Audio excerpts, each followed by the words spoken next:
Bom, agora os guardas então foram subornados. Jesus já apareceu para Maria Madalena, apareceu para um outro grupo de mulheres, e agora ele vai aparecer para mais 2 discípulos. E nesse intervalo também nós veremos, ele aparece para Pedro também, só que não é relatado. Só vai aparecer depois. Ele apareceu para Pedro também, tá ok? Bom, então, vamos começar por Marcos capítulo 16, versículo 12. Jesus aparece a 2 discípulos. Marcos diz o seguinte: e depois manifestou-se em outra forma a 2 deles que iam de caminho para o campo. Bom, essa história Lucas retrata mais detalhadamente. Então abra em Lucas capítulo 24, a partir do versículo 13. Olha a diferença do detalhamento de Lucas. Lucas, ele é o evangelho assim, mais detalhado, porque ele, até por ser grego, os gregos eles eram mais detalhistas. Não? Eles são talvez aí os criadores da história, né? Okay. Lucas 24, 13. E eis que no mesmo dia, ou seja, ainda no domingo, Jesus ressuscitou. Então, Maria Madalena, as mulheres foram no sepulcro, anunciaram a Pedro e João, eles foram no sepulcro, e depois as outras mulheres anunciaram para os outros, né? Jesus apareceu para Maria Madalena, apareceu para as mulheres, e agora aparece para esses 2 discípulos. E como eu disse, em paralelo, ou talvez já tenha aparecido para Pedro. Então, Lucas 24, 13.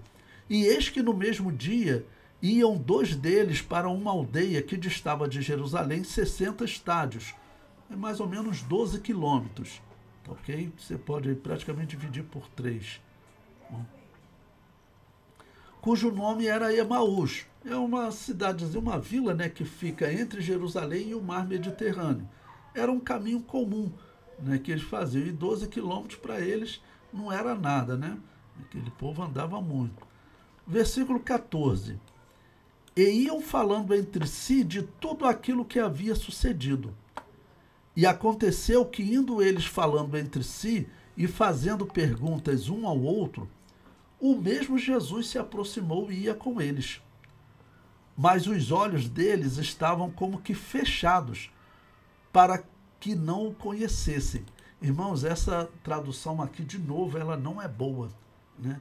Se você pega uma tradução mais técnica, quando você coloca assim, para que o não conhecessem, é como se isso fosse causado por um outro agente, tá bom? Como se Deus tivesse causado isso neles, como se Deus tivesse predestinado eles, né? E não é verdade. Por exemplo, você pega a Bíblia de Jerusalém, que é uma tradução mais técnica, que não foi influenciada por calvinista. Essa nossa tradução, infelizmente, foi influenciada por calvinista. O tradutor, na verdade, era um calvinista, né? Ok? Então, ele tem esses absurdos, assim, está errada essa tradução. Vou ler aqui para vocês, eu separei como diz a Bíblia de Jerusalém. Ela diz assim, ó: seus olhos, porém, estavam impedidos de reconhecê-lo. É só isso que está dizendo. Que eles não tiveram capacidade de reconhecê-lo. Mas não existe nenhuma indicação de que aquilo foi causado neles, que, por exemplo, Deus tenha causado. Aquilo era o estado de incredulidade deles. Os seus olhos ainda não tinham sido abertos.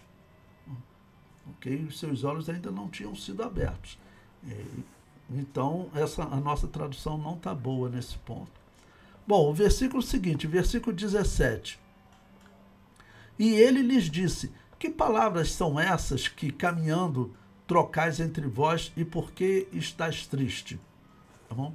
Então, a tristeza deles e a incredulidade é que fazia com que eles não o conhecessem.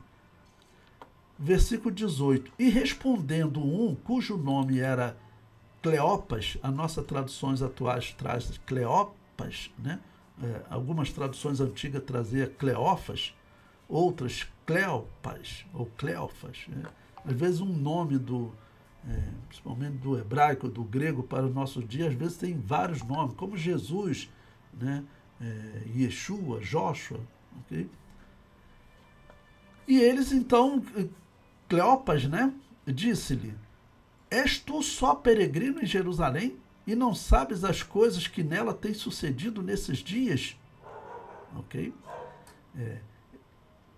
E prossegue. E ele lhes perguntou: quais?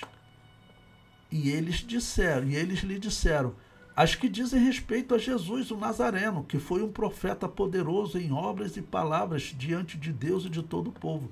Observaram que ele chama, ele, Cleopas, né?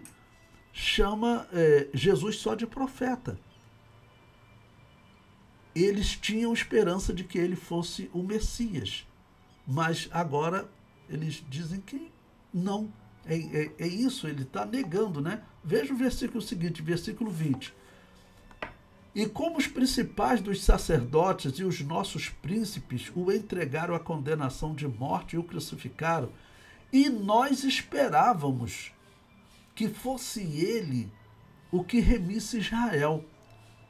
Mas agora, com tudo isso, é já hoje o terceiro dia, desde que essas coisas aconteceram. Vocês perceberam a incredulidade, né? Como eu disse, todo o trabalho da obra expiatória, Jesus subir para o Pai e enviar o Espírito Santo, ainda não tinha se cumprido. Então, eles realmente ainda não tinham, por exemplo, a graça que eles terão após o Pentecostes, quando a igreja nasce e recebe os dons do Espírito em definitivo. Ok? Eles ainda não tinham. Tanto que aqui eles chamaram só de profeta e depois dizem: nós esperávamos. Essa expressão significa, olha, parece que não. No versículo 22, veja, eles prosseguem: é verdade que também algumas mulheres dentre nós nos maravilharam, as quais de madrugada foram ao sepulcro. E não achando o seu corpo, voltaram dizendo que também tinham visto uma visão de anjos que dizem que ele vive. Ou seja, as mulheres que ouviram, como a primeira foi Maria Madalena, né? Estavam lá, eles ouviram que ele vive, só que Maria Madalena não falou que ele vive, né? Falou apenas que levaram o corpo do Senhor. Mas depois elas acabam, né, que vão estar falando que ele vive. Aqui os dois discípulos do caminho de Emaús já ouviram elas dizerem que ele vive. Então, vamos dizer, o discurso de Maria Madalena ou de Joana, daquelas mulheres, já estavam dizendo que Jesus ressuscitou. O versículo 24. E alguns dos que estavam conosco foram ao sepulcro e acharam-se assim como as mulheres haviam dito, porém não o viram. Ou seja, Jesus ainda não teria aparecido a Pedro aqui nesse momento, pelo que ele está dizendo. Então, porque a princípio, Pedro e João não viram Jesus, eles viram apenas o lenço. Ok? Versículo 25. E ele lhes disse: ó nécios e tardos de coração para crer tudo o que os profetas disseram. Porventura, presta atenção nessa parte, não convinha que o Cristo padecesse essas coisas e entrasse na sua glória? E começando por Moisés e por todos os profetas, explicava-lhes o que dele se achava em todas as Escrituras. E chegaram à aldeia para onde iam. Ou seja, e Jesus explicou as Escrituras para eles, explicando o quê? Morte e ressurreição. Ok? Aí o versículo 28, né? Então, chegando à aldeia para onde ia, e ele fez com quem iria para mais longe. E eles o constrangeram, dizendo: fica conosco, porque já é tarde, já declinou o dia. E entrou para ficar com eles. Então, pois bem, versículo 30. E aconteceu que, estando com eles à mesa, tomando o pão, o abençoou e partiu e lhe deu.